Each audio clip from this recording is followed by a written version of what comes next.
All right, everyone, welcome to another episode of Brothers and Boss Battles, a video game showdown.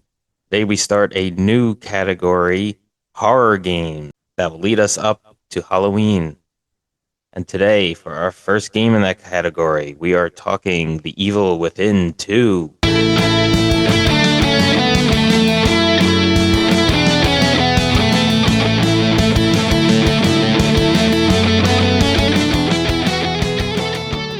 All right, Pete, why don't you give us your initial thoughts here? Yeah, so we covered Evil Within 1 about a year ago, and I think we all liked it a lot. So, for those listening who haven't listened to that episode, I encourage them to go back and listen. But if they haven't played the original Evil Within, I would encourage them to do that too. For Evil Within 2, I'd say if you had played the original, I think if you didn't like that game, you're probably not going to like this one, and vice versa. If you did like the original, you're probably going to like this one. So, with that being said, obviously there's a lot of similarities, but there are also considerable amount of differences too, and I'm excited to talk about that with you guys and see which one you like better. All right, Tom, you next. So as was mentioned, we covered the original Evil Within last year, and it was quite enjoyed by us. Spoiler alert here, not for the game, but for Brothers and Boss Battles. Evil Within 1 was the winner of our survival horror Brodown last year. So, so I know I went into this game with high expectations. I'm happy to report that the game met and maybe even exceeded my expectations. All right, and just for those listening, the Evil Within episode is episode 17 of our main show, Brothers and Boss Battles Video Game Showdown, so go back and check that out. As far as my initial thoughts for Evil Within 2, I will just say this. It was a good game. Not as good, in my opinion, as the Evil Within the first one. The Evil Within 2 was developed by Tango Gameworks and published by Bethesda Softworks. It was released on October 13th, 2017, placed on the PlayStation 4, Windows, and Xbox One. All right, for those that don't know, I'm Anthony, and along with my two brothers, Pete and Tom, this is Brothers and Boss Battles, a video game showdown. Here's how the show works. Each of us picks a game that fits within a genre or category. The first 3 episodes of that genre or category grouping, we will discuss one of those games in detail, talking about the story, gameplay, effect on the gaming world, and more. The 4th episode of that grouping is our Brodown episode, where we will have a courtroom-style debate, each of us defending the game that we chose while attacking the other two, and ultimately declaring a winner. All right. So the tagline for The Evil Within is, the only way out is in. So let's start talking. Just so we will be talking about the story a little bit. I know I have points to make regarding it. So, we'll give a spoiler warning now, but we'll try to keep that to later on in the episode, so that those who haven't played may still enjoy our commentary on the rest of the episode. I think naturally we're going to be comparing this to The Evil Within. And, it stars many of the same characters, including Sebastian Castellanos, who is the main protagonist here again. So before you even jump into the game, there's a couple of options to consider, right? I think they added a different control scheme, so you can use sort of the Evil Within one, or more of a typical or common survival horror game controls. Curious what you guys used. I think I used the Evil Within 1 ones. As did I. I use the new modern third-person shooter control scheme. New and improved. And improved, yes. And that's interesting that you said third-person shooter scheme, because there's also an option to play first-person. Is that right? Maybe. Yeah, I didn't do that. I definitely didn't do that, but I was reading about that. Yeah. Whenever I have the option, I never even consider first person. So yeah, I prefer third as well. But yeah, I mean, to clarify my comment, I think the control scheme is more just like for shooters. Not necessarily the person doesn't necessarily impacted as much. Yeah.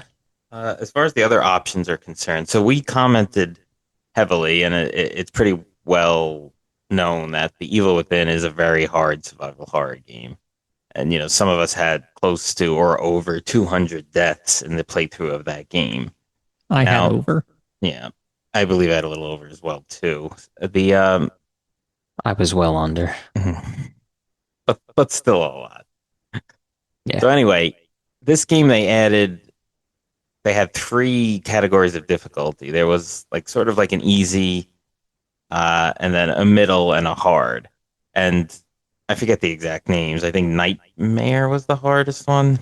I think the default is what? The medium or the easy? The medium. Oh, okay. Then yeah, But Nightmare was the hardest. Yeah, so Nightmare was the hardest, but that was more in line with the standard difficulty of The Evil Within. So, and then if you unlock that, you get what's called classic mode, which essentially it gets rid of auto saving completely and only allows you to save 7 times the whole game. So that I actually am in the process of doing a run on that.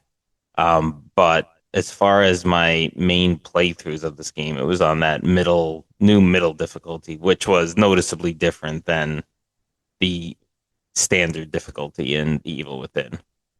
Yeah, I'm glad you brought that up because I had started playing this game on that middle level difficulty. I got up to, I think, chapter 7, and then I just decided to restart the game on the hardest available difficulty because it was just too easy for me. I just was not struggling at all, and I felt that I wasn't getting the real experience for the game. So, yeah, that's something to note for the listeners too. And Tom, what'd you play on? PS4 version? PS4. Yeah. I mean, they're all kind of the same, I think, because it was just that one generation. But I also played on I played it on a PS5, but it was the PS4 version. P, what about you as far as the difficulty and what you played it on? Yeah, so I played on the harder difficulty, Nightmare, I guess that was called, on my Xbox. But in that other mode or whatever, where you can only save 7 times. Yeah, classic. I would have had to be playing like in 5-hour intervals. Well, we'll go through our complete times or deaths or whatever. Or stats. Stats. I can't wait to hear how many bottles you guys threw. A key stat. Like while doing this, I'm trying to look for the screenshot. Oh, there it is. Perfect. I found it already. Yeah, noticeably less deaths for me. I mean, the difficulty was way different. That's why I'm trying to do not casual, classic, because that'll be a little bit of a challenge. We'll go towards platinuming the game, which I'm hoping to do. So I thought this game was, in general, way less scary than the first game, which was a bit disappointing. Yeah, I could see. I guess I don't agree. I think I would call it a little less scary. I think part of it. Sorry, I think part of it being like maybe perceived as less scary was just because it was so much less random. Like it was, like I felt like there was less random stuff happening in Evil Within 2. Yeah. I mean, it's still pretty like freaky in the sense that you're still back in the STEM machine again, and it's sort of random, and it sort of takes in these personalities from all different people and creates all of these weird situations. So what happens here, we'll set up what the game is about because this isn't really a spoiler because you get this early on in the game. It's like before you actually even play, and then we'll finish up the other major parts of the story later on. But you start off as Sebastian again, and essentially you're visited by Kidman, who in fact works for Mobius, looking for your help in locating the core, which is a person that they use to kind of regulate STEM, I guess. And Mobius has really pushed forward with STEM despite the events of the last game. And the core turns out, and you find this early on. So, spoiler if you don't want to hear it at all, but it's very early on. Turns out to be your daughter, who you thought died in a fire. That obviously gives Sebastian a lot of a lot of incentive to go ahead and do this. So he goes back into STEM. Mobius has set up like this community called Union, and you're kind of in the world there. And you know the game then unfolds from there. I did like Union as a setting, but Yeah. I feel like you were there a little too much. Well, you were really only there, or the Marrow, which we'll talk about. I mean, those are really the only two places you were the entire game, with other little like flashbacks. Yeah, it's true. Yeah, Um, but it did. This game was a little bit more quote unquote. It really wasn't open world, but it was more so than the Evil Within. Because the It Evil was Within, yeah, it was less linear. yeah, it was less linear, definitely. The Evil Within, for all its sort of weirdness and like uniqueness, it was pretty linear.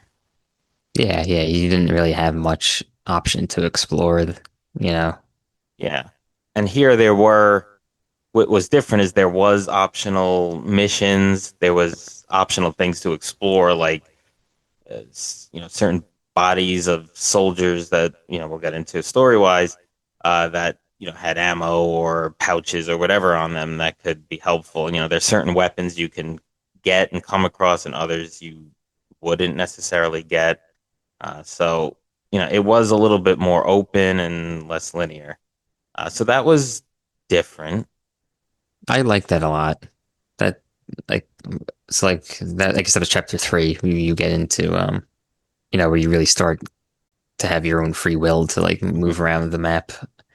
And yes, like right when I like left left the safe house when that chapter started, I was like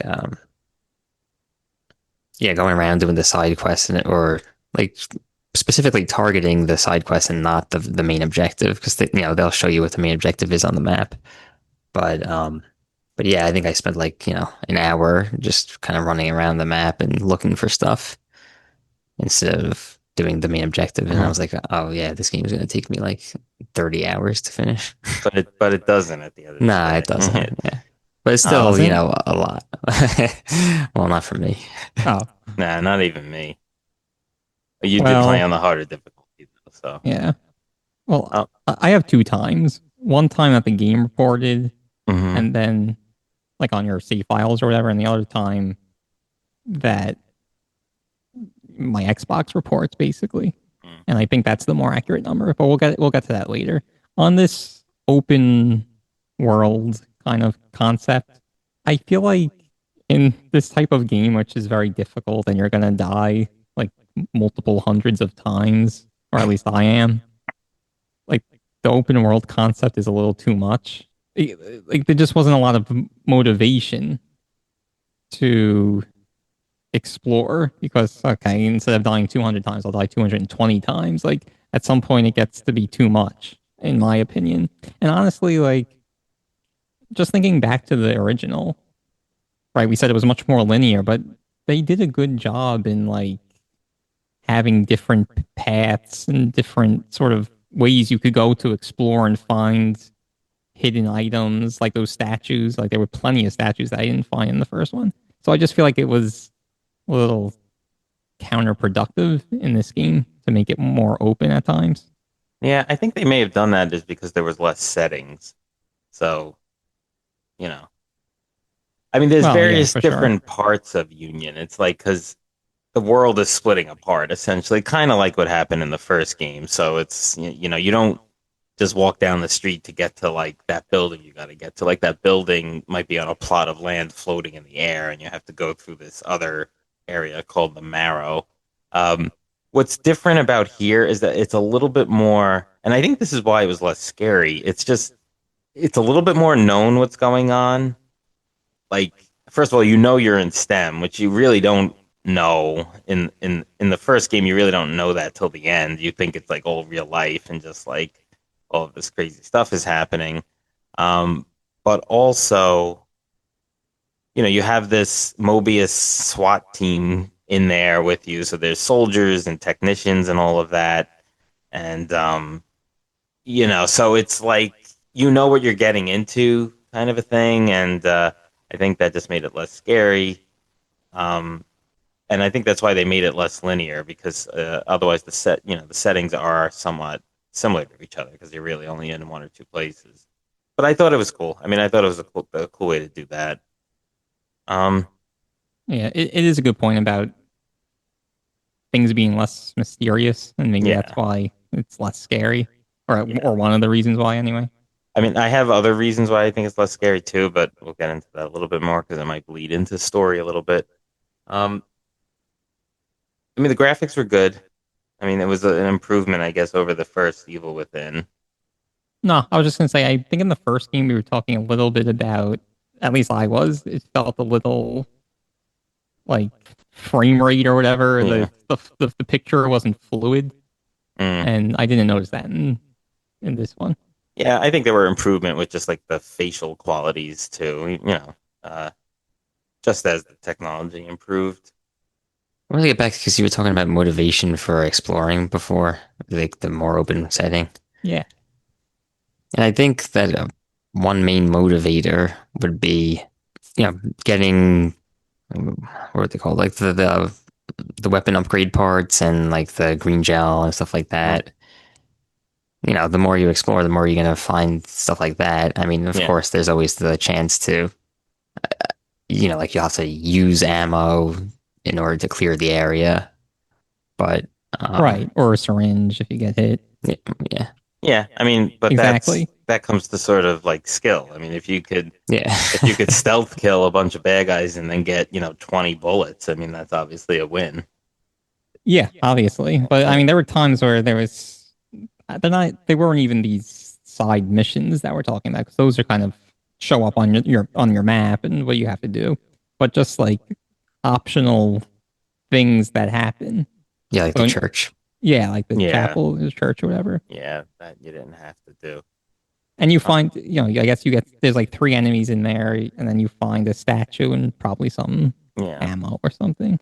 I mean, I would think, especially for you guys that played on the harder difficulty, that finding equipment and weapons and all of that was very important. Like even in some guides I've been reading or looking at with regard to beating it on the classic difficulty, like you can't upgrade in that difficulty. So you really need like your health, and you got to make sure you get all the herbs so you could craft and your weapons and stuff. So it's I think the exploration is very important. I will say in this game, I felt like the resources were more plentiful Mhm. than in the original, even on playing on this harder difficulty. Okay, yeah, that's Yeah. interesting. I think part of it is because you could craft ammunition. And, Yeah.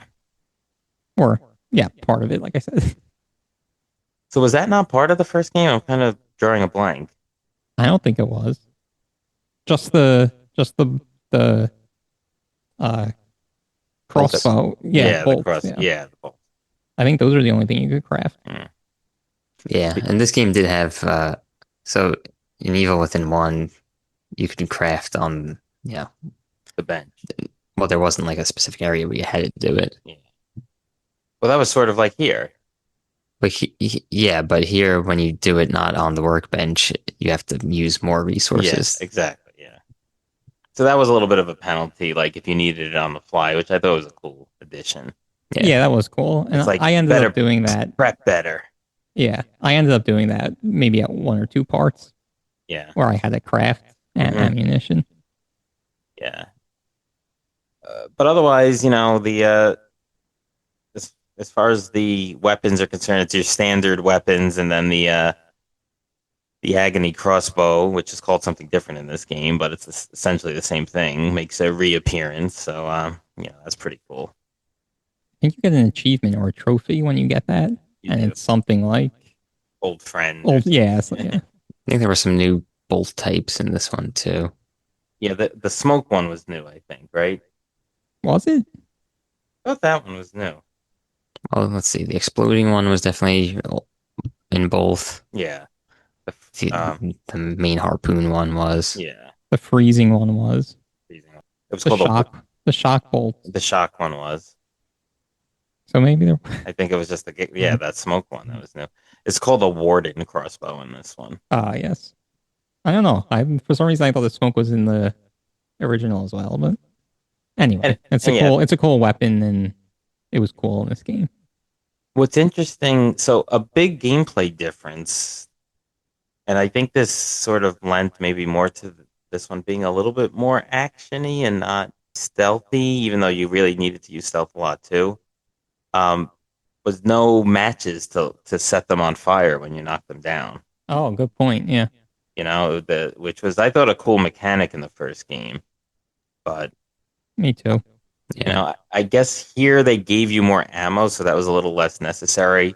And also, you could when you knock them down, if you got to them in time, stomp them instead. Yeah. So you couldn't like do that in a big group like you could sometimes do with the match, lighting on fire. But there was that option of stomping as well.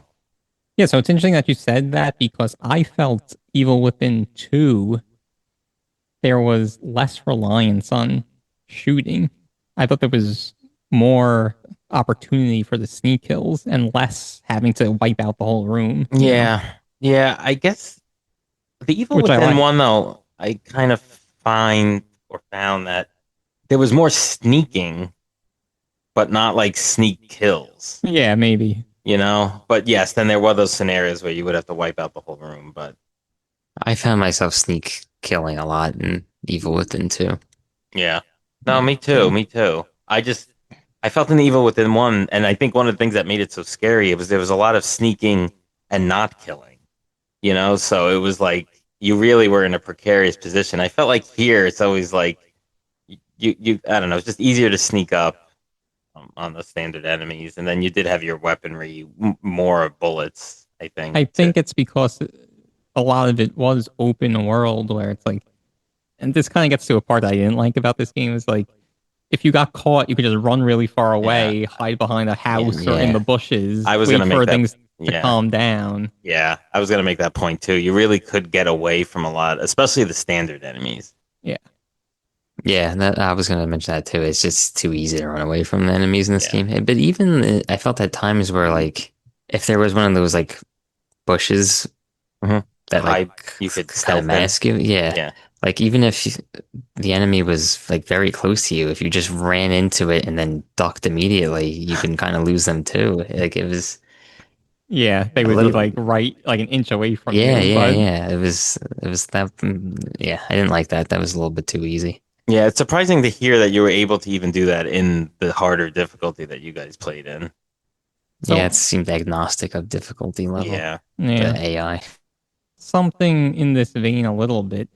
I did feel, especially early on, that it was sometimes hard to sneak up on the enemy. Like, I feel like their peripheral vision was really good, or they could hear the footsteps, maybe. I don't know. Yeah, one of the upgrades. So this again has that upgrade. You could upgrade yourself system where, your health or your skills or your weapons and all of that. One of the skills you could upgrade is that like your steps make less noise, essentially. Like so, I kind of went for that pretty strongly. I went for that strongly, and also the sneak like speed. I think was one. Yeah, the crouch speed. Yeah, crouch speed. Yeah. For me, the stealth section, I think it was called. Yeah, that was like I maxed out, almost maxed out before I touched anything else. Yeah. So we probably, I thought we were gonna get to this a little later, like what we upgraded, but because we're on the topic, did either of you do that extra ability where you could kind of, when you're sneaking behind the enemy, you could press B or whatever it is to like sort of run towards them? Yeah, I did eventually get that and like was unable to use it. I was very disappointed with using it too. I only used it a handful of times. Yeah, it was like it just seemed random when the button would come up. And I feel like by that time of the game, the enemies were harder and it was harder to use anyway. Like, because I did do that later in the game. Yeah, naturally. So I don't know. Yeah, I wasn't a big fan of that. Me neither. I was like, oh, that was a waste. But they did try to make it more action-like this game, even with a thing like that, like running towards an enemy and stabbing them in the head. Like I feel like that's more of a action game Yeah, I type guess. of thing. That's like a Resident Evil 4 thing versus a Resident Evil 1 type of thing. I know I'm just jumping around to random things, but this kind of reminds me also of the mechanic of like cover, they called it, where you could actively hide behind, say, a car instead of just Yeah. crouching behind it Right, and then right. like turn a corner. Yeah. And I found controlling that was also not kind of clunky. Yes, I agree. It definitely was. Like it Um, didn't add a lot for me because I didn't no. use it a lot. Yeah, it really wasn't that useful. I mean, there's like that one part with Stefano that we'll get into where it's like, but even that, it's like very hard to screw up. So it's like that like first encounter with him. As far as controls are concerned, since you brought it up, I don't know if it was like just my game or like, but there were times where like you would do something, not necessarily fighting, but let's say like reading a file, and then it would like have like half a second or a second like pause when you backed out of it to like being able to move again. And I just found that very sort of like not modern game ish, like where it was just like not smooth. I don't know if you guys encountered that, but I may have encountered it, but I didn't notice it. yeah, I it didn't looked recall that. Yeah, yeah, it but definitely happened. I Yeah. think the game was a little bit buggy. Mm. Like my game crashed a couple of times, Oh wow. and there was also kind of like, yeah, there was one time where like the workbench kind of like disappeared, and I was able to like walk through it, but I wasn't able to use it anymore. So like, Oh man. yeah, and I heard that like when I mentioned to a friend that I was playing this, that he recalled that it was on launch kind of like buggy and glitchy and stuff too. Mm. So it seems like that's kind of like a problem that plagued the game for Yeah. its lifetime. One thing I will say that I think was diminished from the first game was the acting. I really don't feel like the acting was very convincing. And then even some of the movements of the characters were weird. Like I think the absolute weirdest was the administrator from Mobius. Like he would talk like and move his arms like a marionette, but like to show emphasis. But it was so weird and like go back and watch it if you didn't like like like so weird. It was just like Yeah. it was like almost laughing at this very serious like part of the game. Like Now that you mentioned that, there was like, talking to O'Neill, for example, he's just mhm. one of the other, Mobius SWAT team members. He kind of like repeats the same like body movements, or Yeah, like, and it just kind of reminded me of like old like a PS1 game, game. yeah, where they just like Have one I'm movement. thinking of like Resident Evil 2, like Yeah, where yeah. Oh, Leon yeah. just With like it. moves his arm in like Yeah, yeah. weird ways and stuff. Yeah. Yeah. It's like on their hip, and then they do a little twirl, and then it's Yeah, on their hip yeah. again. And then Yeah, so that was kind of lame. That was something I noticed early on. yeah, very weird for a PS4 game. Yeah, and I just thought like the dialogue wasn't that good. Like it wasn't good corny. It was like, and I don't even know if corny's a good word. It was just like not acted well, I feel. There were some good corny lines, I thought. Yeah. Oh, my least favorite though was you kind of get with Nurse Tatiana, who does make a reappearance in this game, along with like the chair and the gels, the skills and all the other stuff that she helps you with. There's a shooting gallery in this game that you can get rewards from, and if Sebastian does poorly, he like lets out this weird like even forget what he says, but it's like this isn't happening or something weird like that. It wasn't those words exactly, but it was like, oh man, it's so bad. Yeah, I wasn't a fan of how Sebastian's character was voiced or acted in in this game. He was kind of like, it felt like they were just like trying too hard to be like rough, or Yeah, whatever. down on his luck even Yeah. more than he was It, in the first it game. just seemed like really fake. My my second favorite line was And this is getting into the story a little bit, so if you don't want to hear it, cover your ears for 5 seconds. But there's like one of the paintings he has to destroy, and he goes, "I'm gonna stab the snot out of you." Well, he doesn't say snot, but it's just like he's talking to the painting, like, "I'm gonna stab you." It's so stupid. Yeah, well, whatever. Those like corny lines I could take is just Yeah, so the sound in this game is also good. They don't have Claire de Lune playing as much, but it does reappear in this game as well. There are parts wherein we mentioned you're in Union in this place called the Marrow, but that's sort of all, what STEM wants you to see. But they do have the mirrors again, where that could bring you to where it's essentially your office when you were a detective on the Crimson City Police. So there's like a save spot there. There's the workbench. There's the a chair where you get to see Nurse Tatiana again, and you could use the green gel to improve your stats, or use the keys to open the lockers. Um, there's the shooting gallery. There's like a little projector with a black cat that is new to this game as well. So like, and during the when you're approaching those mirrors, you kind of hear the Claire de Lune playing again. But the sounds are otherwise good. I mean, I mentioned that I wasn't a big fan of the voice acting, but like the sounds are almost the most unsettling part of this game because you'll hear things off sort of in the distance, and that makes for some creepiness that may be lacking elsewhere. yeah, I totally agree that the sounds that the monsters and bad guys make are probably the creepiest part of the game. There was that creature that like formed from multiple dead bodies and would chase you around sometimes. Oh, with the giant saw hand. Yeah, Yeah, the that one was Guardian. kind of well. I think it was called the Guardian. Oh, well, yeah. So that enemy in particular was pretty creepy with the sounds and stuff. So why don't we get into characters, both good and bad?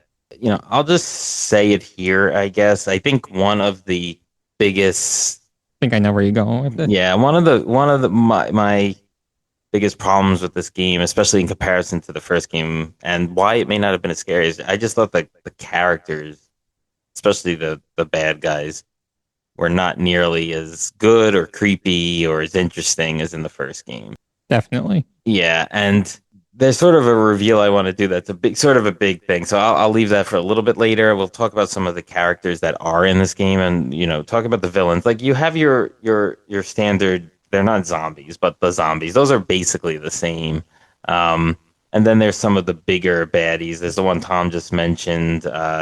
There's the harbingers or harbingers, who are the ones with the flamethrowers that you encounter later on in the game.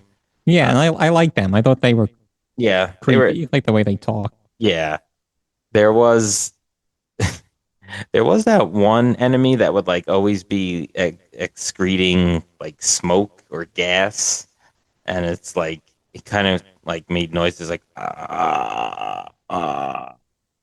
That's great. That's Those a were great like impression. I like literally never had to fight them though, so it was Yeah, like they were there, but it was just like I had to sneak around them, and it was like okay. The ones that were tough were those like female looking ghost ones with the knife that yeah. you couldn't you had to do two stealth kills in order Oh to stealth yeah, kill them, yeah. but they were tough and It, wa- scary. Yeah. yeah, I mean it was just more annoying than anything because Yeah. like kind of like we said, you had to do a stealth kill, then just run really far away, Yeah, and come back. wait, come back and do the second shot. But it was like, But she was talking about peripheral vision. She really seemed to like catch me a lot of times. yeah, yeah. I definitely think hers was better. You had to be more sneaky around her. And was one of these, or was there another one that like would basically scream and then would attract all the other? Yeah, that was the one that had the smoke. Oh, okay. Yeah. So the one non-boss, well, I guess it kind of was a boss, but the one bad guy that I thought was particularly creepy, like this was probably one of the scarier parts of the game, was that boss you couldn't kill and that would kill you in one shot if she caught you by like breathing like a spirit into your throat or whatever, or freezing it. I don't know what it was meant to show, but it made the noise like on your controller, like her like basically like humming like what sounded like a lullaby, or do you remember that one? And like you had to kind of hide behind things, and like she had sort of this power to like, I don't know if it was a power, if it was just what the stem was doing, but she would like lift furniture and you'd have to run behind like Yeah. other furniture, to sneak past her, but you couldn't kill her. And again, it was a one hit KO. So that was actually really creepy because the sound coming through the controllers was just like that really weird, like almost like a little girl humming, like la la la la la la, la. Like Was that not the same character as the Guardian? those are two different things. The Oh, Guardian was the giant one with the saw that like chases you at the beginning, like in like chapter yeah. 3, that's outside the city hall that you have to like either kill or get past. Yeah, I thought they were the same thing. No, no, they're No, different. definitely not. So that they were very scary. And she like appeared at random times, and like some of them were even in like like during side quests, I think. So like if you did those, you would have to encounter her and like get past her a few more times. Yeah, I think she was tied mostly to the seems to be like related to Sebastian's past, which a Yeah, lot of those like, resonant memories or whatever was resonance, yeah. resonance evil. Yeah. Yeah, yes. So yeah, it seemed like a lot of those like side quest kind of things. Yeah. So those were kind of creepy too. Like you got this device from one of the surviving Mobius operatives that would allow you to like tune in on a frequency and like hear what happened between like characters. And some of them were like people that were trapped, or Mobius members that were killed, or people in Union, the sort of made up community that was made into STEM. Uh, like them being attacked by people turning into these monsters. So that was kind of cool. It was another collectible for a trophy, but also enhanced the story. So, all right, I guess we'll just do another spoiler warning. To me, so we talked about like those sort of like monster bosses, but then there was Stefano, who is clearly a psycho, who is like the first major boss you face, and then Theodore, who I thought may be possibly the lamest villain in either of these two games, especially purported to be like a boss level kind of character. I thought they were both lame. I thought Stefano was a little lamer, honestly. Oh wow, I thought it's funny. His shtick was pretty cool though, at least with like, like capturing the killings as art and Yeah, it I really I made him get seem the psychotic, and like the it was pretty gruesome, some of it. yeah. yeah. The that idea and concept was, but I just felt like he was like over the top, like Yeah, well, just like that was his whole identity, and I get it. It kind of was for the game, but yeah. like Well, it's just funny. Did you guys come across there was like a newspaper clipping about a missing girl, and this is before I think it's him, and it's like they interview her photographer for some reason. I guess she was a model, and like he was the one shooting her, and he makes a comment that like, oh, it's not so bad. It's beautiful art. Meanwhile, like the article is about her like dying this horrible death. So it's like, okay, that's the bad guy. But every so anyway, so yeah, he's obsessed with they interviewed like her parents and her photographer. yeah. Like So like yeah, I mean, and this is the whole thing with STEM. Like, it sort of I guess exacerbates some like of the personalities that get in there. I will say this, that he was like an individual person as opposed to like in Evil Within One, where it was like the sadist was like a psycho, and like the other guy was something else, and so he was his own character. So eventually he is the first boss battle. What'd you guys think of that boss battle? I thought it was kind of hard. It was. Yeah, Especially like in the second part where that giant camera in the sky was like shooting tentacles out. That tentacle part was so, it felt very arbitrary to me. Like when you got hit, like it was very hard to actively avoid. You basically had to be hiding behind one of the walls or running. yeah. Like But if yeah, you were that ever out in the open, you were hit. that part didn't really. I just felt like sometimes I was running, it would land right in front of me, and then I would run into it. Mm. And then the walls, he could hit you, and he would break those walls, wouldn't he? Who? The The camera or tentacle, Stefano? the tentacle. No. No, If you were I behind, feel I I never I never got hit when I was hiding behind the wall, but I do feel like he did break them at some point. But yeah, there were maybe. many that you could go Yeah. behind. So yeah, I didn't get hit that often by it, but I just felt like I think a little Stefano random. was kind of a difficult boss in and of himself too. yeah, he would run really fast at you, and you would just kind of have to. You'd have to know if one shot would stagger him or if he was, Yeah, yeah, because if Yeah, not, he would hit you even if you hit him. And like, yeah. And then he had these moves where he would kind of grab you and stab you a bunch of times and yeah. take a lot of your health bar. So yeah. Well, his I whole thing is, for the listeners, is that he could teleport too, sort of, I guess, with the power of his camera, kind of a thing. So it's like that was, yeah, creepy. yeah. So normally, like when he's just walking at you, your shots kind of like he kind of like phases through them a lot of the Yeah, times. exactly. You had to kind of catch him like right when he's about to hit you or certain Yeah, other spots. He was tough. Yeah, he was tough. I used the explosive bolts, like I would put it on the ground, and then when he was like coming at me, you would explode on him. That's kind of I tried my to, strategy there.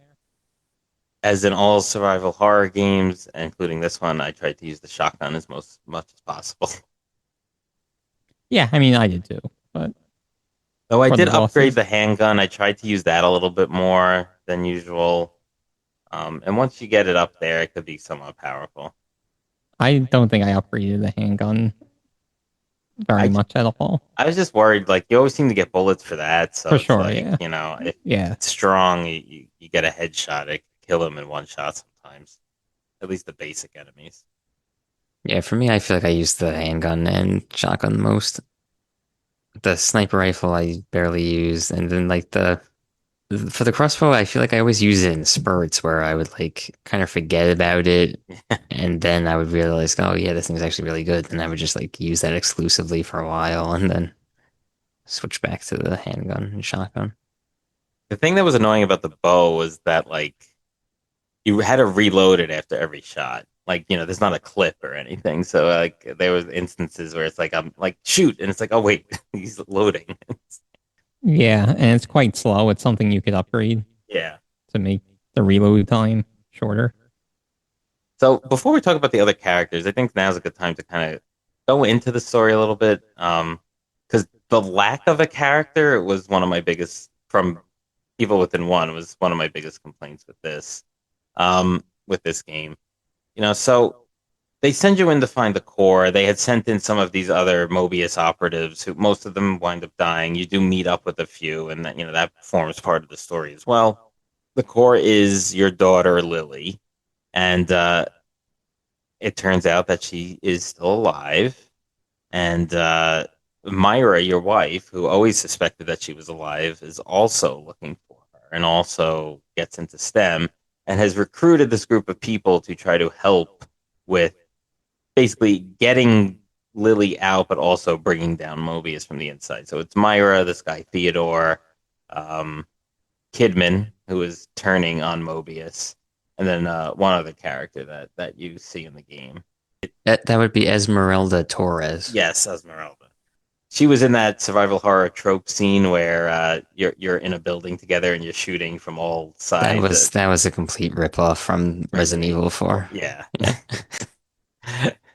So I mean, it's fun, but yeah, exactly. I didn't care for that part actually.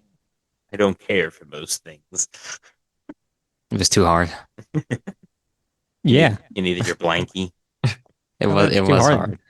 they just oh, let's get into this now. They just cheapened it. Like the gauntlet type of fights in this game. It was that. It was when you were with Hoffman, another character in the fire. Like it was all in super confined spaces, and it was just made it so irritating. There was one early on where it wasn't. It was almost harkened back to that late scene in Evil Within one where like they kept coming. Like I don't know if you remember, there was that scene where like different cells or rooms would open at different times. Yeah.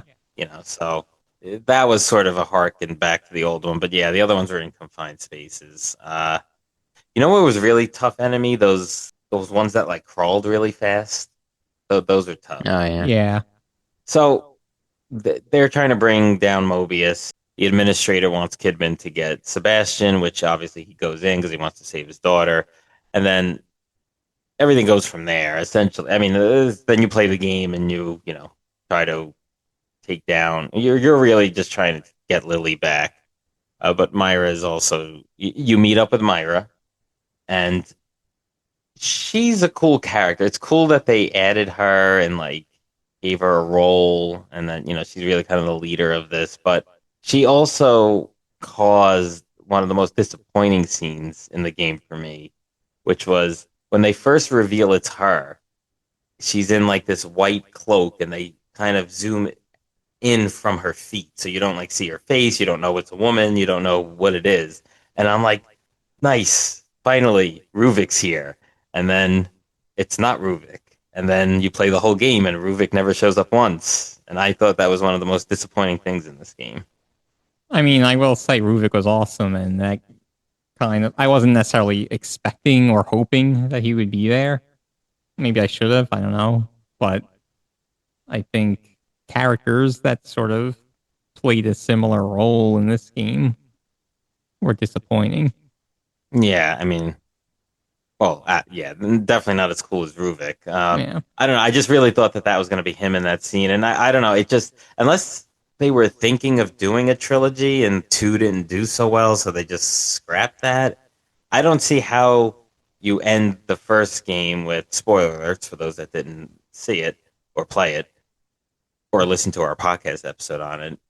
That you have shame on you guys. You have Ruvik essentially inhabiting Leslie's body and walking out, like, which is like such a major thing, and that not to be revisited at all here. I thought it was Yeah. it was a mistake unless they had intended to introduce him in another game or bring him back in another game. And when you replace him with like Theodore, it was just really bad. Definitely. Swing and a miss. I'm just glad you didn't say that you were disappointed that Joseph wasn't in the game. Well, that was disappointing. But did you collect all of the slides? I sure did not. Oh. So, Tom, did you? No, I think I missed 2. So if you collect all of them, the last slide you get is one of Joe Oda. So, like, what's he doing? They acknowledge it. Well, the slides are all just scenes from Sebastian's past that like make him talk about it. So his image is in this game, and he is referenced. So I thought that was really is the image cool. From before Evil Within 1 timeline or after? Before. It's like him and Sebastian like working on a case, but like in the office. Like, yeah. I only collected 6 of the slides out of 11. Oh, Wow. and my second playthrough. So, like I said, I was trying to plat it. So on my second playthrough, I used the guide and was like getting the collectibles. But I'm glad I did because that helped enrich that part. Because he was a beloved character, and you don't really know if he's dead or not. And you still don't. Yeah. And you still don't. So anyway, I thought Theodore himself was a pretty lame character. Yeah, I mean, it wasn't as cool as Ruvik, that's for sure. Like, Ruvik had a very cool backstory, too. So Mobius is trying to like make everyone get into the STEM system so that like I guess they want to sell it as that you could be happy. Like if the main personality trait is happiness, then everyone would be happiness because they'd all be connected to STEM. I mean, it's obviously like they make them look so evil and seem so evil, so that's clearly not like that's the stated benevolent goal, but I mean that's clearly not what they're looking for, like world domination. It seems like, but Yeah. And like it's a, The motivation and reason and all for all that stuff is kind of not super clear to me. yeah, I mean I think that's it. But like they really make Mobius seem strong, like that they own all the newspapers and own all the politicians and all of that. So it's like if no one else has anything to add, I another part of the story itself, not necessarily the character, that was a just like it made me laugh, but it's kind of bad. It's like two things actually. One, if this core was so important and Lily was like this, this whole fake fire in the house was orchestrated before the events of Evil Within One, why was Lily not even mentioned by Mobius or used by Mobius to stabilize the system in the Evil Within One? Wouldn't that have like prevented everything from happening? This discussion is over my head. Was the Where the was Lily core? in one? Like that doesn't seem like a story blip to you. I probably, yeah. I mean, but the core in one was Ruvik, right? Yeah, or Leslie was or Ruvik. Yeah, I mean I don't really remember, but it doesn't make sense that Lily was taken before the events of one. Because when you meet Right, Sebastian, right. he's already, believes that. Yeah. So I feel like in a vacuum this story was somewhat cool, but like if you take the whole series, it doesn't make sense to me. And then the dumbest hire of the century has to go to Mobius for hiring the mother of the daughter you stole. Why the hell would they hire her? Did they know it was her? Yes, I mean, Sure. Yeah. I mean, it would be dumb if they didn't. That's true. So I don't know. I thought that was lame. I mean, we talked about how in Evil Within One, the story was very convoluted, so It was I guess convoluted, but if you break it down, it made it sense. could have made sense. Yeah. This was it was when it was what do they call that in stories where it's like a Plot holes? yeah, like plot holes or continuity errors, like Mm, like yeah. that. Yeah. No, Yeah. good points. I don't know enough about the story to refute the points, Well, so I I'm just mean, going to agree. but if you just say from this game they were saying how important Lily was, like why wasn't she important in the first game? Like why did they take her and then not use her in STEM?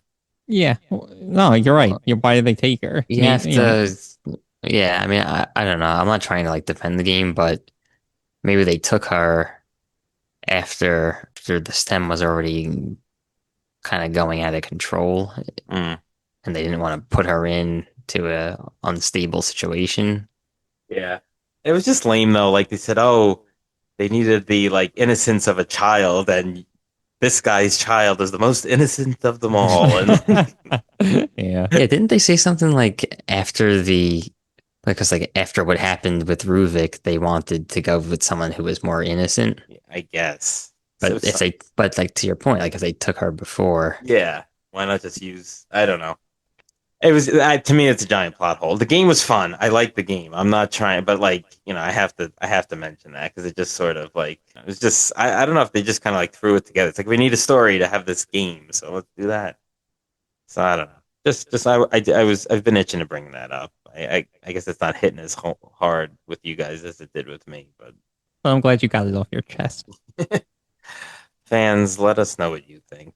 there are probably some well actually fans Yeah, of yeah. this Well, of the that series who would be able to weigh in. refute. Yeah. Yeah, I mean, honestly, if you can, I'd love it because it would help me like the game even more. But So, are we doing other like, characters, bosses now, or yeah, I mean, it's also part of the story, but what did you guys think of the O'Neill battle? Or O'Neill as a character in general? yeah. I mean, it was funny. He was sort of like not a soldier type, so I felt it was all the non-soldier types that lived at least at the beginning. So he was interesting. Um, Yeah, well, he was, he kind of helps you a lot. yeah.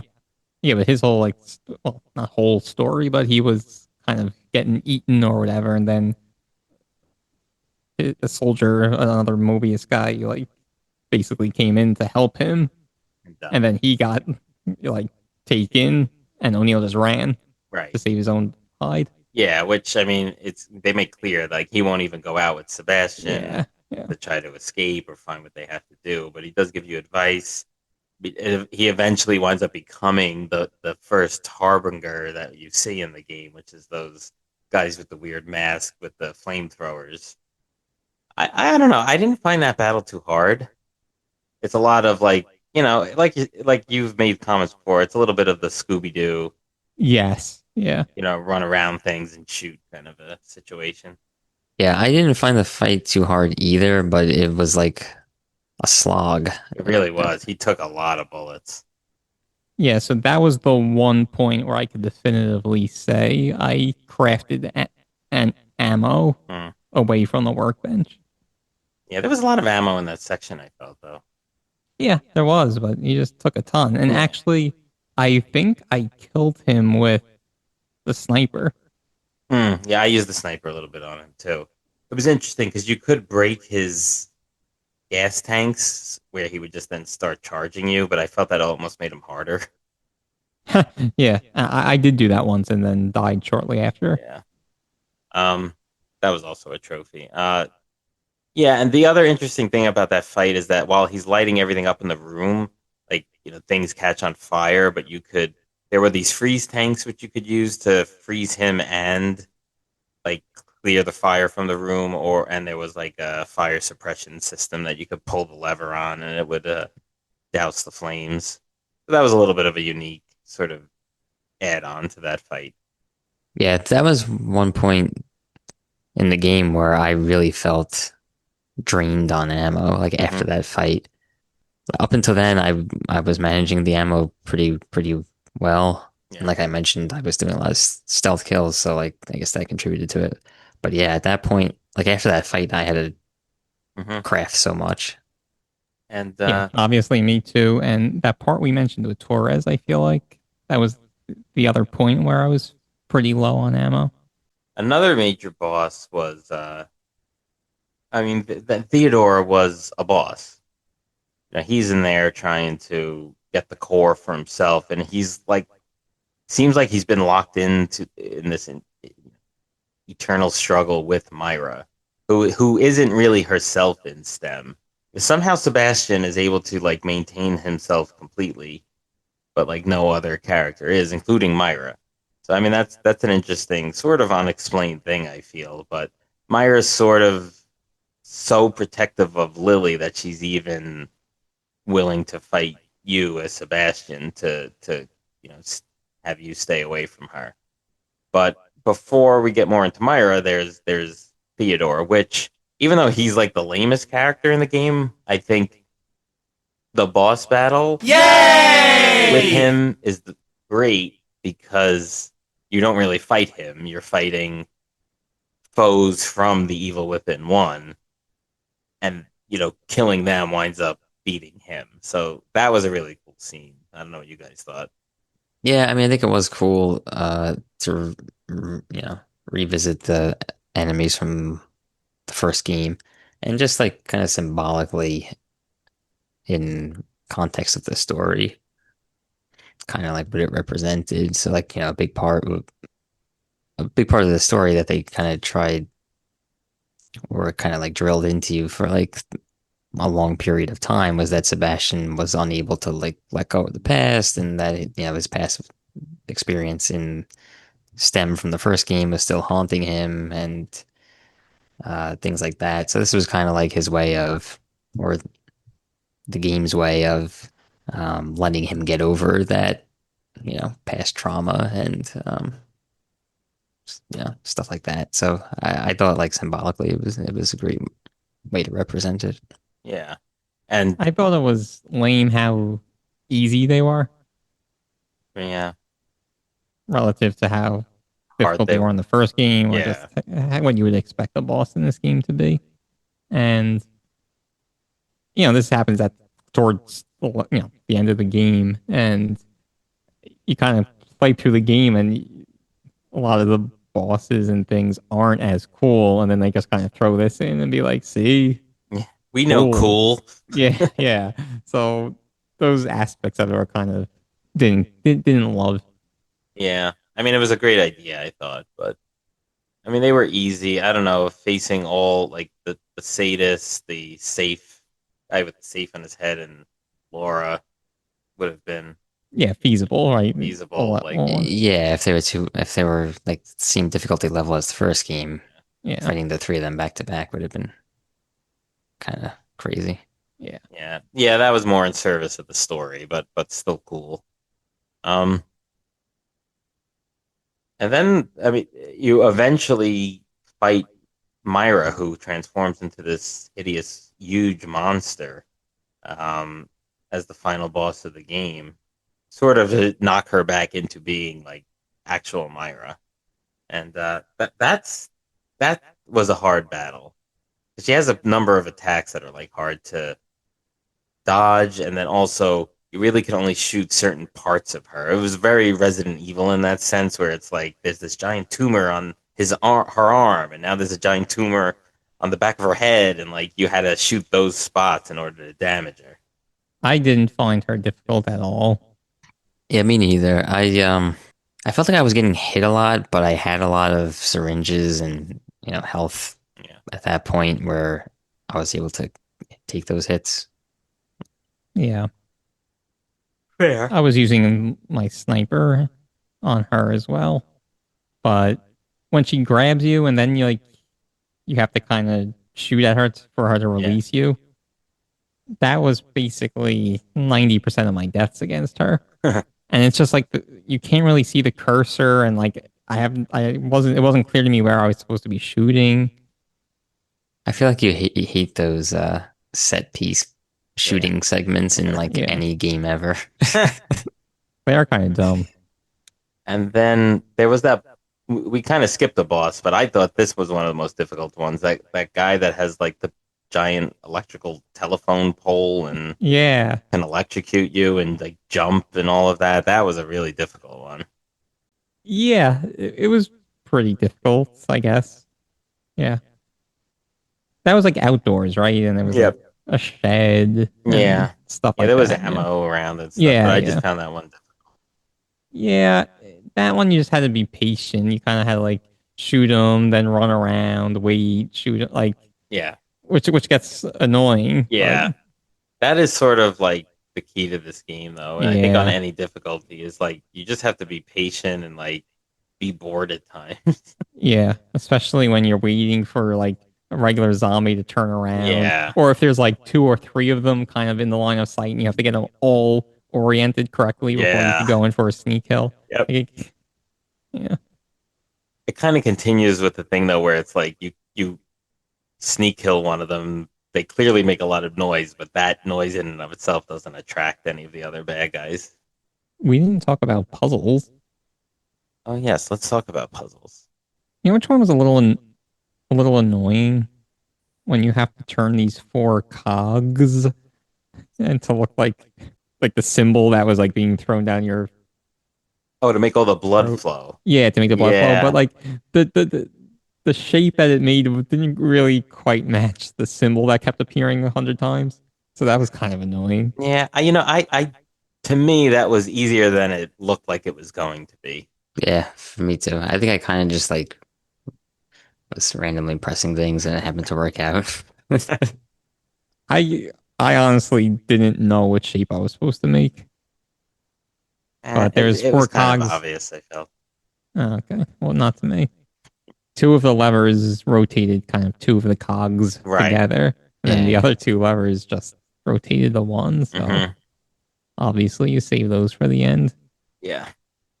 There's one puzzle that I really, even to this day, I still don't know what to do, but it was in chapter 6.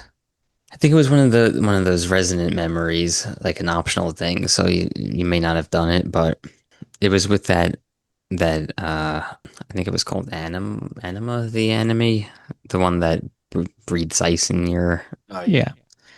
yeah. But so anyway, like you end up following her, and then you have to look through mirrors, and then there's a mirror, and then Oh yeah. it's like showing like a light for one of the doors. Hmm. are you supposed to go through the one that's lit up? I feel like I just Yes, but it was confusing was it like because many times or yeah, there was a few rooms of that, I don't know. Like but I it felt was like I it, kept running through it and then yeah, like it was confusing because it almost didn't seem like the one they were showing, yeah, that's what I mean. So but I think that was it. But they were like, So I did but do that part if it is optional. I oh, didn't realize there was a light through the mirror showing you a door, so I was literally going through random doors until it worked out. oh wow. man, Yeah, that was annoying. But Yeah. then like But I there's feel like like this with the light it didn't even help. yeah.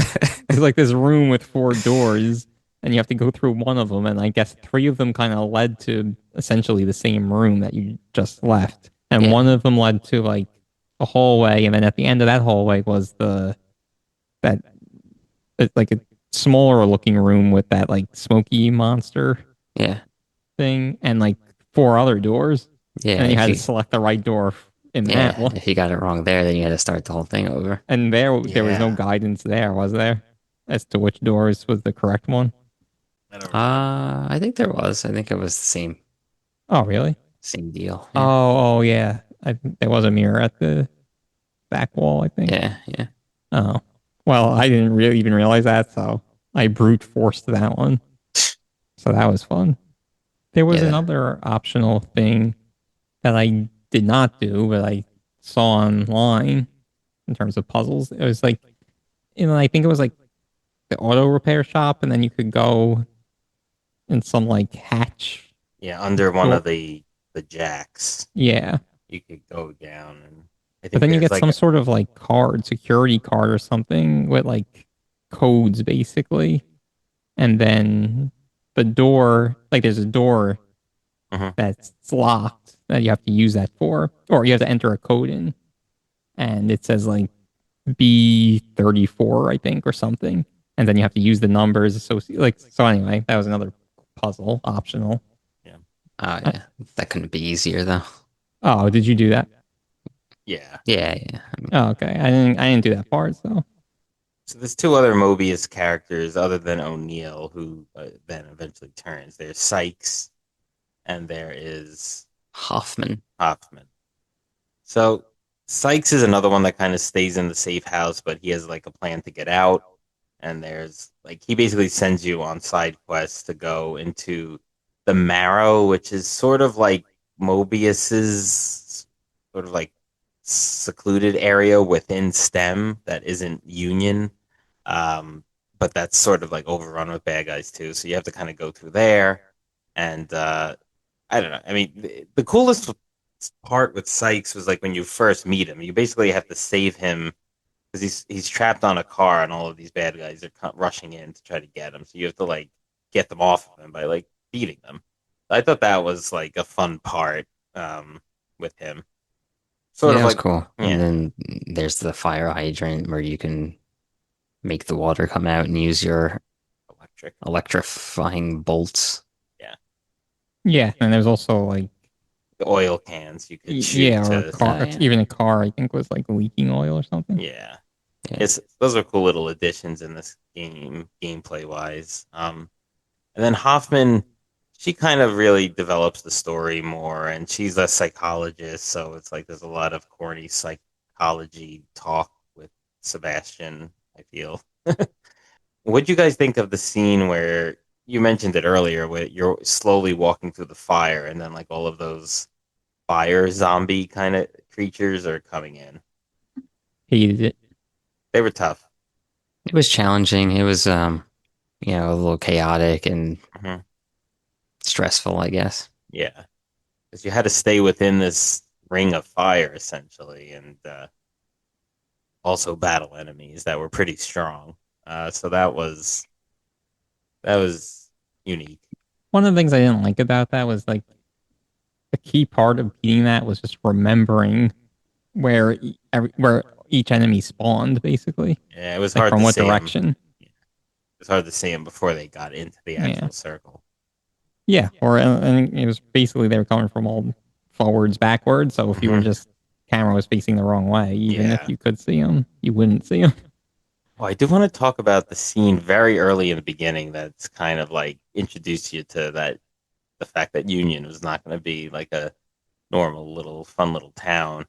When you see the woman run into the house, it's like the first enemy you encounter, and then she's slamming the kid's face into the pile of food, but Yeah, it's because yeah, that was like, oh man, this is going to be another creepy, yeah, scary Yeah, that was game. really weird. Yeah. definitely. It was just so weird, and it was like, I think the, then it just went like not as scary from there. Yeah, honestly, like looking back on it, that scene was kind of out of place. Yeah, Like, 'cause the rest of the game didn't really live yeah, up to that. yeah. Yeah, no, I'm glad you mentioned that. I was meaning to, and then forgot about it. Just that it existed. Yeah, that it existed and that it was creepy. Yeah. Yeah, Did you guys have any other favorite or least favorite parts? I didn't love the part where like train cars you had to kind of go through, and that was sort of towards the beginning.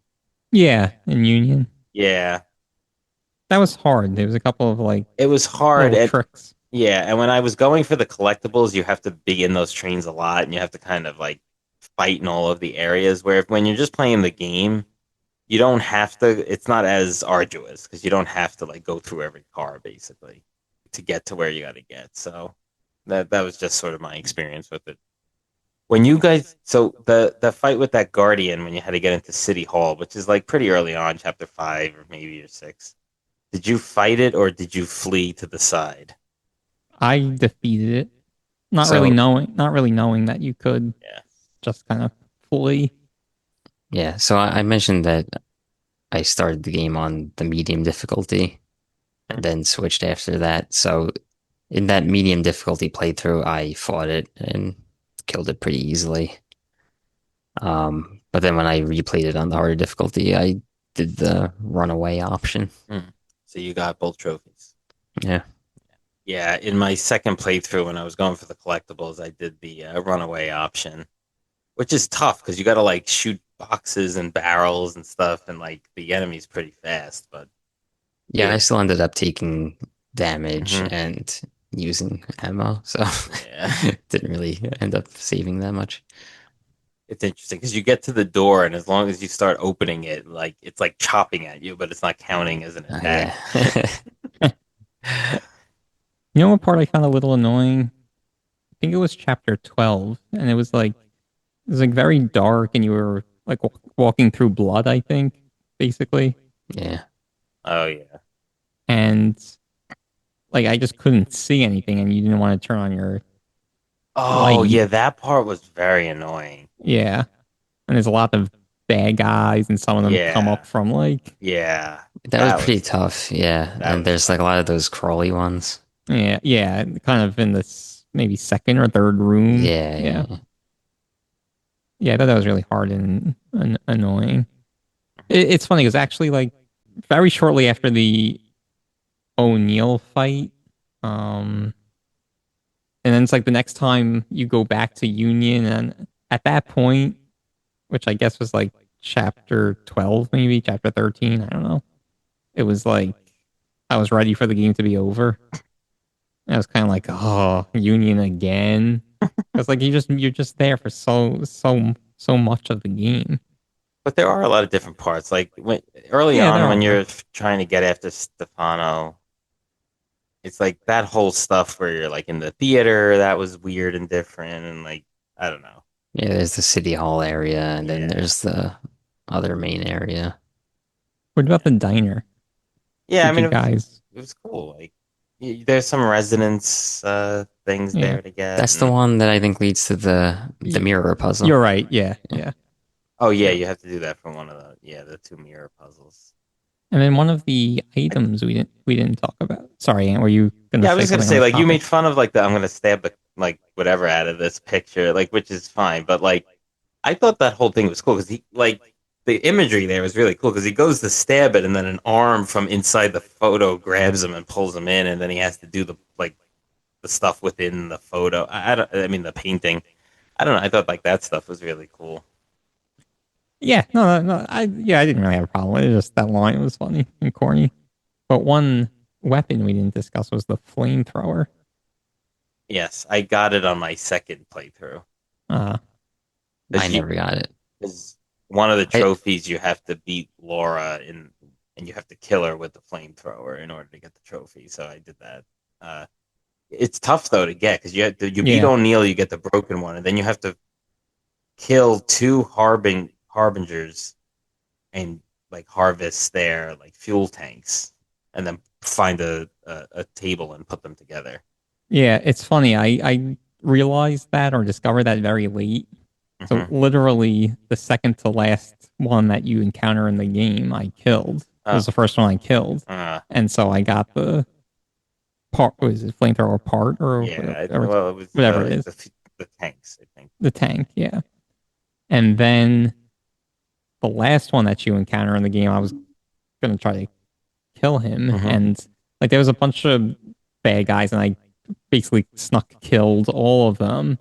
But like it took me so long. So I proceeded and triggered like an autosave. And then I Right. went to go back and he wasn't there. Yeah. So that was kind of I wonder how like the disappointing. flamethrower would have really been against like Myra. Let's say that last Myra. Like, I don't know how useful it would have been. No, probably not at all. Just cool to get, but Yeah, exactly.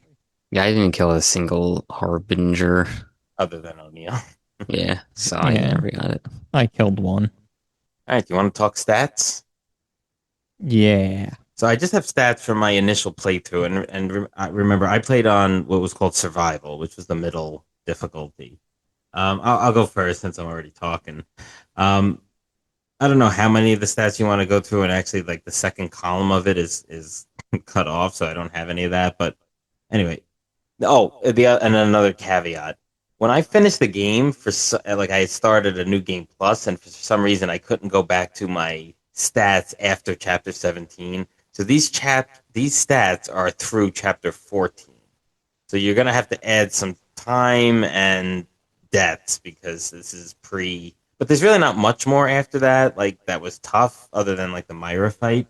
But anyway, so through chapter 14, my playtime was 13 hours, 14 minutes, and 43 seconds, and my deaths were 38. What was your time? 13 hours, 14 minutes, and 43 seconds. Wow. How many deaths did you say? 38? 38. Oh man, that must be super easy mode. I'm gonna play. We'll put it up on social media. I want to get through the classic mode, and I'll let you know my. Well, actually, no. The deaths are inherently more limited because if you die, you kind of go back to the beginning. So Yeah, that's not comparable at all. yeah, yeah. So Anyway, my play time, like officially on the game file, and this was I think before basically that last sequence, and then you fight Myra. yeah. So I don't know, add an hour maybe, but it was 28 hours and 8 minutes. Oh wow, However, wow. on my Xbox, it said I was playing the game, and I think this is the more accurate number, honestly. 42 hours and 57 minutes. Wow. Yeah, I guess that clear time that the game reports is not counting deaths and Yeah, stuff like that. I think so. All Yeah. right.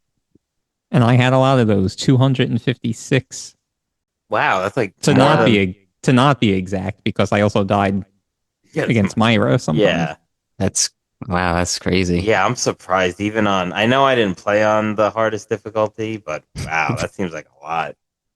That it is a lot because so I'm gonna say that when you beat the game it has a game clear, then it has your difficulty and it says total clear time. So mine was 18 hours, 17 minutes, and 50 seconds. Oh, that's right. Number of deaths. So mine, I actually had to reload because like after I beat the game, you don't have your stats anymore, I guess. Yeah, yeah. So Yeah. I reloaded my last Mhm. available save. Now this one is at playtime 17 hours and 35 minutes. So it's like, what is that, about 40 minutes? Yeah. So it's probably pretty much everything except for that last Myra fight. Right, Yeah. right. But my deaths was at that point was 39. So Oh wow. Yeah. maybe add a couple of more. Yeah, yeah. That's good. So my clear time, I did have a screenshot of my clear time too. So that will be accurate to the end of the game, which was 16 hours, 34 minutes, and 32 seconds. And then, like, as I mentioned, the deaths, you're gonna, it's 3 chapters earlier, not including the Myra fight. So, if you want to add even 10 more, I'm in the, mid 40s. But good job, Tom, on that difficulty, having, roughly 40 deaths. But I don't get it. How many deaths did you have in Evil Within 1? I feel like it was close to 100. Was that you It did? was more, yeah, it was close to 100, I think. Yeah. Yeah, but ours were like 250, Pete, if you remember. Yeah, So, like, mine was pretty much the same as what I had now. no, So, I think this game is overall easier, even on the Definitely felt comparable. easier to me. Yeah, Yeah. even on the comparable difficulty. Honestly, that number of deaths too is like higher than if I was like really trying to not die. Yeah. yeah, Like there yeah. was a couple of times in like that Stefano fight where I just like I didn't want to use my syringes. Hmm. Like I kind of like set a goal for the fight where I was like, I don't want to use more than X amount of syringes. Yeah, So yeah. like I was just trying to beat it, but if I would have used more, then I would have died less, basically. So Yeah, and like as I did play a couple times on classic mode, and like I died twice without saving, so that was kind of a waste of hours. But like the first time I was probably an hour and a half into the game and hadn't died yet. That didn't really include any boss battles or anything like really tough, so I don't know how, I basically died that one time because I swung an axe and hit the guy, but the game didn't consider it me hitting the guy, and then he wound up hitting me, and then like I hadn't been using syringes, so that one hit killed me.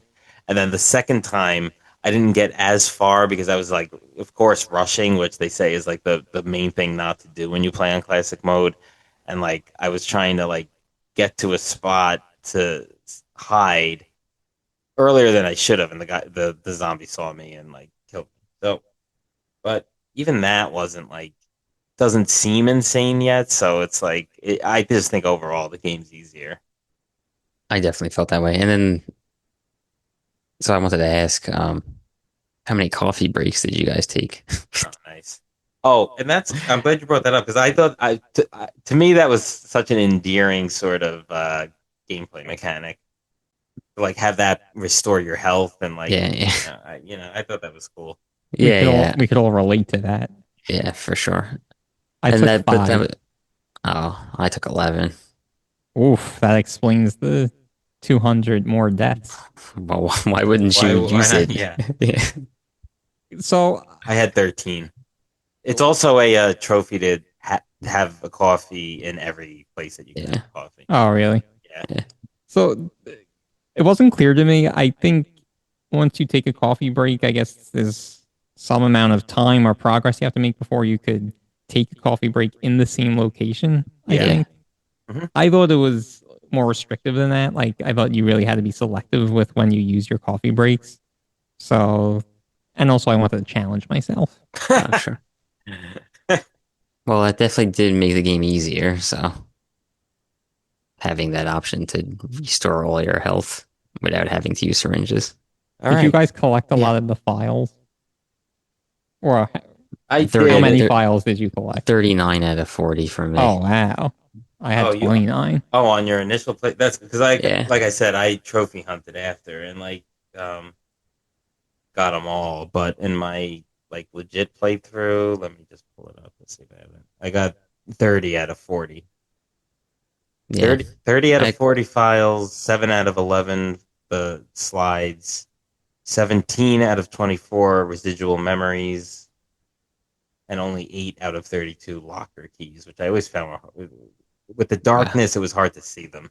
yeah, I only had 14 of the locker keys. That was my lowest thing. But I had 7. uh, I got all the residual memories, Oh, nice. 9 out of 11 of the slides, then 39 out of 40 of the files, like I mentioned. Wow, that's nice. Yeah, Yeah. I explore a lot. That's something that like really appeals to me as a Yeah. gamer. Hmm. And that's kind of why I like this game a lot because Yeah. they give you the opportunity to do that. Yeah, it was cool. All right. Anything else to add before we all give our final thoughts and recommendations?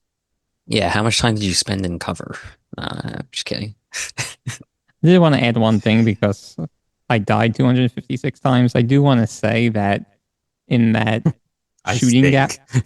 no, in that shooting gallery thing that Yeah. we mentioned, I did complete the hardest or the highest score in the one we have to shoot the barrels. Oh, those were tough. Not for me, Yeah, I don't remember how far I got in that one. I don't but think it definitely was the not the high highest. score. Yeah. Definitely not. Yeah, it was I did it like twice and then I was like, okay, this is boring. I'm gonna get into the game. All All right. right. All right. Tom, do you want to start us off with final thoughts and recommendations? Sure. Yeah, so like I said at the beginning, this game really kind of exceeded my expectations. I was expecting a good game, but sequels sometimes are, they don't always live up to the original. Um, but I think that this game, I definitely recommend the Evil Within 2. I think it's a better game than Evil Within 1. Hot take. It is. Uh, I No, I but think, good. It I is better mean, or it is a hot take. It is a hot take. I don't think fans liked it as much as Evil Within 1. well, yeah, because nobody ever likes anything new over anything old anymore. But um, I think it was just more fun. I like the exploration aspect of it. And like I said, and that like I said, that's maybe the personal preference. Maybe some people like the more linear hand-holding approach. But um, yeah, I mean, it retained a lot of the good elements from the first game, added some new cool stuff. Um, I think it could have been a little bit more difficult, but I'm not going to say that that's a huge complaint. Like there was a little bit at times I felt the auto saving was a bit aggressive, which is not that Yeah. cool for a game that actually lets you save manually too. So, um, but overall, it's a fun time.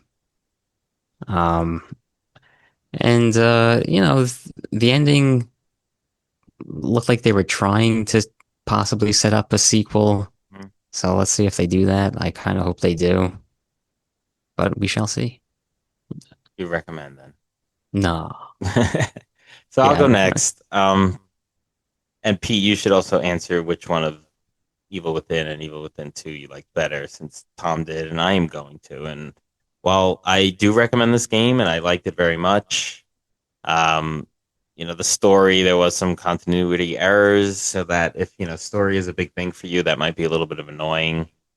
It might, if you play both games, if you play the whole series. Honestly, if you play this game in a vacuum, you really won't pick up on any of that. And you could just enjoy it for the story within this game, and then all of the gameplay, the fun gameplay. Um, it's a good game. It's definitely fun. I mean, this is a good series. I do hope they make a sequel, since they do tease it at the end, and that would be great if that included Ruvik, and then that'll complete that storyline. But I I recommend. I do not like this game as much as Evil Within 1. I thought Evil Within 1 was just, it was sort of like better in every respect. Like it was, story was more convoluted, but certainly tighter. It was creepier. It had a bunch of different settings. The bosses were cooler. The main antagonist was cooler and more interesting. So I I liked Evil Within the first one better, but this is still a really good game, and you should go out and play it. Pete, finish it off. Yeah, so I agree with you, and I also liked the original Evil Within more.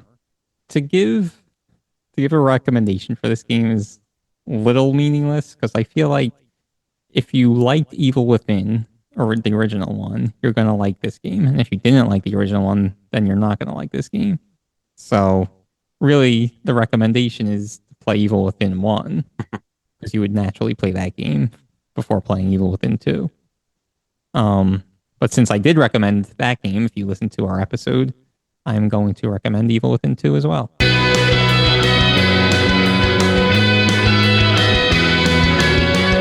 right, there you have it. Another episode of Brothers and Boss Battles Video Game Showdown. This has been Anthony Tom on Evil Within 2, first of our horror category.